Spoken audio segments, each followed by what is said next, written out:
Hello bachcho, let's discuss this question. The Kyoto Protocol specifies regulations on the emission of greenhouse gases. It defines a term known as carbon credits. The following statements pertain to carbon credits. पहला statement है the mandatory limit of a carbon credit for each country is directly proportional to its size and population. दूसरा statement है one carbon credit defines the emission of 1 ton of carbon dioxide or equivalent gases responsible for greenhouse effect. तीसरा statement है carbon credits are exchangeable amongst countries और industries और चौथा statement है in an industry emitting higher than prescribed limit can do so by purchasing carbon credits which of the above statements are true? A 1 and 2 only, B 2 and 4 only, C 2 3 and 4 only या D 1 2 and 4 only.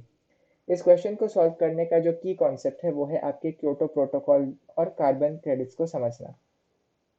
Kyoto protocol क्यों बुलाया गया था? Kyoto protocol responsible था green house gases को manage करने के लिए, responsible for reducing concentration of green house gases. Green house gases को वो कंट्रोल करने में रिस्पॉन्सिबल था। अभी इस क्योटो प्रोटोकॉल के दौरान एक टर्म या फिर एक चीज निकली जिसको हमने कहा कार्बन क्रेडिट्स।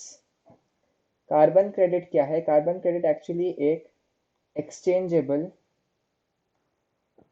या ट्रेडेबल परमिट है या फिर एक परमिशन के जैसा है to emit 1 ton of carbon dioxide और इक्विवेलेंट ग्रीन हाउस गैसेस। एक बार फिर से मैं रिपीट करता हूँ कि आखिर ये कार्बन क्रेडिट है क्या। कार्बन क्रेडिट एक्चुअली है एक एक्सचेंजेबल परमिट या permission to emit 1 ton carbon dioxide या दूसरे इक्विवेलेंट ग्रीन हाउस गैसेस को। अभी ये जो चीज़ है वो एक्चुअली कंट्रीज को दिए गए थे based on development, given to countries based on development. मतलब यदि कोई कंट्री डेवलप्ड है या फिर वो कंट्री डेवलपिंग स्टेज में है तो वो अकॉर्डिंगली उसको कार्बन क्रेडिट्स दिए गए थे।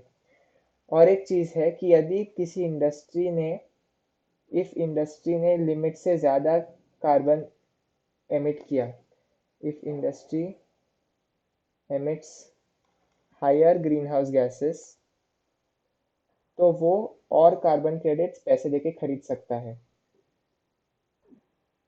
तो वो क्या कर सकता है? Can by carbon credits. तो ये हुए कार्बन क्रेडिट्स के कुछ फीचर्स। सबसे पहले ये आया था क्योटो प्रोटोकॉल के दौरान और ये होता है एक exchangeable permit to emit 1 ton of carbon dioxide और इक्विवेलेंट ग्रीन हाउस गैसेस। वो कंट्रीज को दिए गए थे बेस्ड ऑन डेवलपमेंट स्टेज। और यदि किसी इंडस्ट्री एमिट करता है परमिट से ज़्यादा ग्रीन हाउस गैसेस को तो वो कार्बन क्रेडिट्स को खरीद सकता है। तो चलिए हम वापस स्टेटमेंट्स को देखते हैं।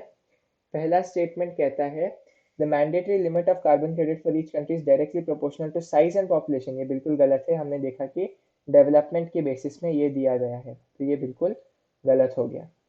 तो दूसरा स्टेटमेंट है one carbon credit defines the emission of 1 ton of carbon dioxide और equivalent gases responsible for green house effect. ये बिल्कुल सही है। हमने यहाँ पर देखा कि जो कार्बन क्रेडिट है वो एक्सचेंजेबल परमिट होता है 1 टन कार्बन डाइऑक्साइड या इक्विवेलेंट ग्रीन हाउस गैसेस को एमिट करने का। तीसरा स्टेटमेंट है carbon credits are exchangeable among countries और इंडस्ट्रीज। ये भी बिल्कुल सही है। हमने देखा कि कार्बन क्रेडिट एक्सचेंजेबल होता है। और जो चौथा स्टेटमेंट है वो है an industry emitting higher than prescribed limit can do so by purchasing carbon credits. ये भी सही है। ये हमने लास्ट स्टेटमेंट में देखा कि यदि कोई इंडस्ट्री ज़्यादा ग्रीन हाउस गैस या ज़्यादा कार्बन डाइऑक्साइड एमिट कर रहा है तो वो एडिशनली कार्बन क्रेडिट्स पैसे देके खरीद सकता है। हमसे पूछा गया है कि इनमें से कौन से स्टेटमेंट्स ट्रू है, तो 2 3 एंड 4 ट्रू है। तो चलिए हम ऑप्शंस देखते हैं। ए 1 एंड 2 ओनली गलत, बी 2 एंड 4 ओनली गलत, सी 2 3 एंड 4 ओनली ये सही है, डी 1 2 एंड 4 ओनली गलत। So the correct option to this question is option C 2 3 and 4 only. Hope you have understood it well. All the best.